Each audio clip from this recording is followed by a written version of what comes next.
How's it going, everyone? It is Andre Williams, and over here we talk stocks and we focus on one thing. Always protect your profits. And today we're going to be talking about Clover Health. Many have been asking, like, Dre, when are we going to get a video on CLOV? So you know what? This is the first time I'm going to cover it on this channel, but I won't waste any more time. Let's jump into the agenda. If you're new to this channel, I just want to let you know we have timestamps down below inside the description. But if you are a shareholder or you're thinking about taking a position, I highly suggest you watch this full entire video. So the first thing we're going to be going over are the earning prospects. I know they just had earnings recently and we're going to go over it very quickly. And then secondly, we're going to be doing a technical analysis. We're going to be taking a look at the overall price action. We want to know support. We want to know resistance. And does this bring on a trading opportunity? And also a little bit for anyone that wants to go long as well. And then we're going to be going on Fintel, taking a look at the recent institutional ownership and as well as the short interest information. We want to know how heavily vested shorts are inside of this play, and are institutions loading up on shares.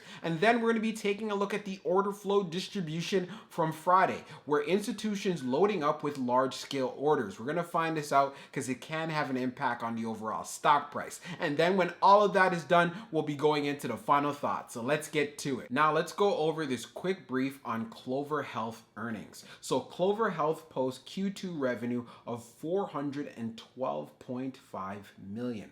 Clover Health reports second quarter 2021 financial results. Q2 revenue rose 139.7% to $412.5 million. Q2 revenue estimates were $205.4 million Refinitiv IBES data. So that is great to see that they were able to beat estimates, and they just absolutely crushed it in this category. Clover Health total lives under Clover management at quarter end was approximately 129,000, an increase of 126.3% compared to June 30th, 2020. So that is a big time improvement right there. Let's go on to the next one. Clover Assistant on pace to manage over 1 billion of analyzed revenue. So Clover Assistant is their AI system. And of course, one thing I have to go over with you guys, when you see these kinds of earnings, this does give them a lot of promise. This is a growth stock at the end of the day. But as far as potential is concerned, these are the things that you want to look forward to when you are investing in growth stocks. You want to see them beating estimates on a consistent basis. And of course, you want to make sure as far as growth, not only on the financial side, but as well as on the user side. And I feel like with Clover Assistant, if it could really continue to steam or this run that it has been on since we saw the numbers on this most recent earnings report, I can't wait to see what the next one looks like. So now let's jump into the technical analysis. So we're going to be doing a technical analysis for Clover Health. Let's see how it performed on Friday. So it ended up closing at $8.22, being down 8.77%. On the low, it tested $8.20, and then on the high, testing $8.90. When we take a look at the volume stats on the day, you can see we traded at 39.433 million shares.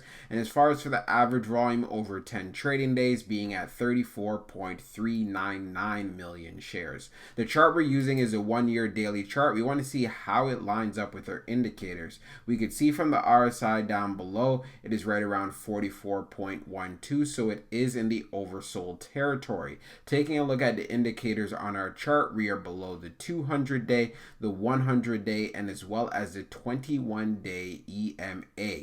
As far as how it performed, it did get to a high of $8.90, and this is above the 21-day EMA, and preferably we'd want to see some price action above this. Due to the fact that it did break, we see it tested $8.20 on the low. So what we want to see is they're going to be able to hold up this $8 level going into next week. This is very key here. If it does decide to break through this, then the next area that I'll be looking to see hold up fairly well will be right here around $7.88.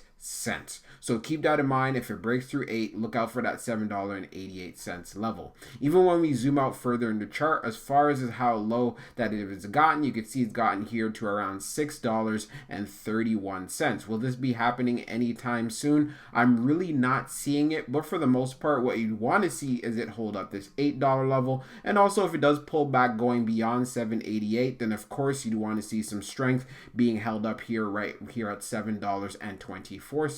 As far as areas of resistance are concerned, we could definitely see this $9 level is now a psychological level, and this is one of those areas if we have a lot of buying volume coming through this stock and there's a lot of demand because it does have that meme status around it, then we can look forward to seeing a strong move to the upside where we have our resistance here at $9.36 lined up with the 100-day, and if we have momentum above that, then the stock can really start taking off. So that's just something I wanted to make sure to update you guys on. So we're on Fintel. We're going to take a look at the recent institutional ownership and as well as the short interest information for CLOV.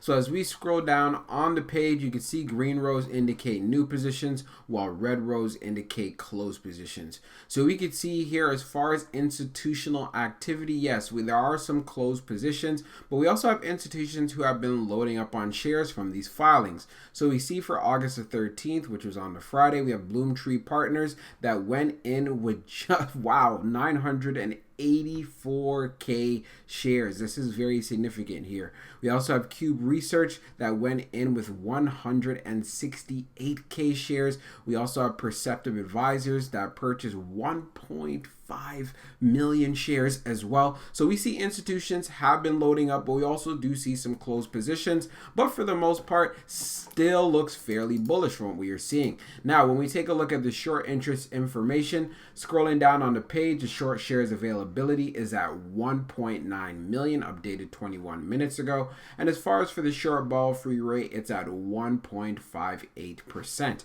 Now when we take a look at the history of the short volume ratio, we can see for the close for the 12th it was at 40.08, and now we see for the close for the 13th it's at 38.53. So it has gone down a little bit, but it does tell us that CLOV does have short squeeze potential. This continues to be the case. So with all of that said, do keep in mind, since there are a lot of shorts inside of this play, this is going to be thriving on volume. So if we don't have a lot of volume coming through the stock, then of course shorts get the opportunity to take advantage of this and you end up seeing more pressure on the overall stock price. Now let's take a look at the order flow distribution for Clover Health. So we can see here on the inflow is at 67.57, and then on the outflow it was 77.03.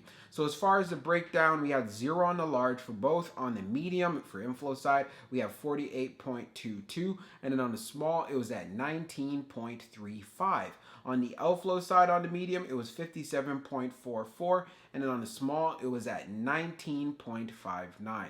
When we take a look at the large scale orders in the last 5 days, you can see it was 0 for Friday, but we had big time outflow days on the 12th and as well as the 11th, but we did have an inflow day on the 10th, and we also had 0 large scale orders on the 9th. So taking all of this into consideration, yes, there's still some inflows that are coming in to the stock, but one thing is, on that Friday, we did not see any large scale orders whatsoever. The great thing is it didn't happen on either end. So if institutions are getting involved, they're more so taking part with small and as well as medium sized orders. And of course, this is also where retail tends to buy in these particular categories as well. So as far as the trading setup is concerned, I'm actually going to go into that in the final thoughts. So let's get to it right now. So for my final thoughts for Clover Health, there's a few things I want to go over here. First, when we went on Fintel, one thing we could see for sure, there is some short squeeze potential in this play. But that is of no surprise because it does fit in that category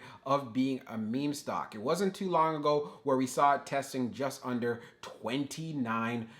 So I know many are still inside of this play looking for that squeeze to happen again. But do keep in mind, what's great to see, institutions have been loading up on shares. And then on top of that, when we went over the earnings very quickly here, we can see them in crushing it when it comes to their revenues. And we're also seeing growth in Clover Assistant, which is their AI software. So with all of that said, I want you guys to actually realize and see something here. There's not many growth stocks that you could take part in to have short squeeze potential potential that have a promising future. And that's what it's looking like for CLOV. So even if you're in this for the long term, you want to make sure you pay attention to those areas of support and as well as resistance like we were talking about in the technicals, and also looking out for those pullbacks so you can actually set up yourself and have a good position.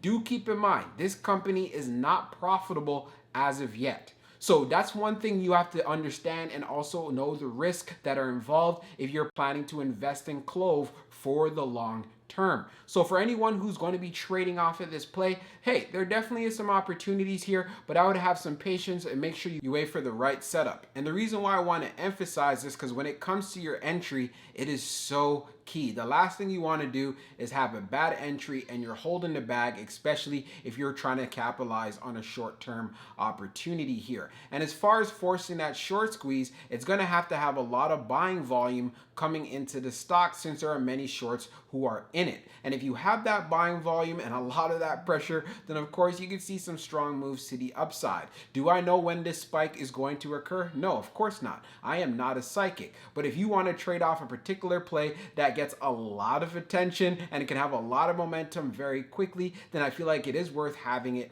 on your watch list. So I hope you guys enjoyed this video, and we'll be talking real soon.